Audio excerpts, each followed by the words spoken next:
சென்னையில properties தேடுறீங்கன்னா findbhk.com போங்க. Matching ப்ராப்பர்ட்டிஸ AI உங்களுக்கு சஜஸ்ட் பண்ணும். நாளை மறுநாள் தாவேக தலைவர் விஜய் பிரச்சாரம் மேற்கொள்ள திட்டமிட்டிருக்கக்கூடிய நிலையில் ஒரே நாளில் 5 தொகுதிகளில் பிரச்சாரம் செய்ய விஜய் திட்டமிட்டிருப்பதாக தகவல் கிடைக்கப்பெற்றிருக்கிறது. கூடுதல் விவரங்களை எமது செய்தியாளர் மணிகண்டன் வழங்கிட கேட்கலாம். மணிகண்டன், குறிப்பா எந்தெந்த தொகுதிகளில் பிரச்சாரம் மேற்கொள்ள திட்டமிட்டிருக்காரு விஜய்? முழு விவரங்களை பதிவு பண்ணுங்க.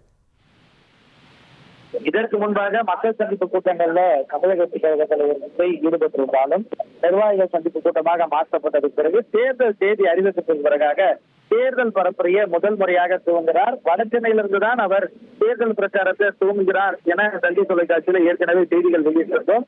அதனைத் தொடர்ந்து பெரம்பூர்ல அவர் போட்டியிட இருக்கிறார். பெரம்பூர் தொகுதியிலிருந்து அந்த பிரச்சாரத்தை அவர் மேற்கொள்ள இருக்கிறார். பெரம்பூர்ல MKB நகர்ல இருந்து நாளை மறுநாள் காலை 9 மணிக்கு பரப்புரையை தொடங்கக்கூடிய விஜய் ஒரே நாள்ல 5 தொகுதிகளை கவர் செய்ய திட்டமிட்டிருக்கிறார்.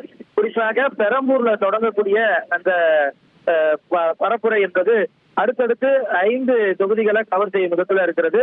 காலை 10 மணிக்கு பெரம்பூர் MKB நகர்ல உரையாற்றிவிட்டு நண்பகல் 1 மணிக்கு கொளத்தூரிலும், வில்லிவாக்கத்தில் 2 மணிக்கும், அண்ணா நகர்ல 3 மணிக்கும், திருகம்பாக்கத்துல 4 மணிக்கும் என ஒரே நாள்ல 5 சட்டமன்ற தொகுதிகள்ல விஜய் பிரச்சாரம் செய்ய திட்டமிட்டிருக்கிறார். ஒவ்வொரு இடத்திலும் 3000 பேர் கலந்து கொள்வார்கள் என அனுமதி கேட்கப்பட்டிருக்கிறது.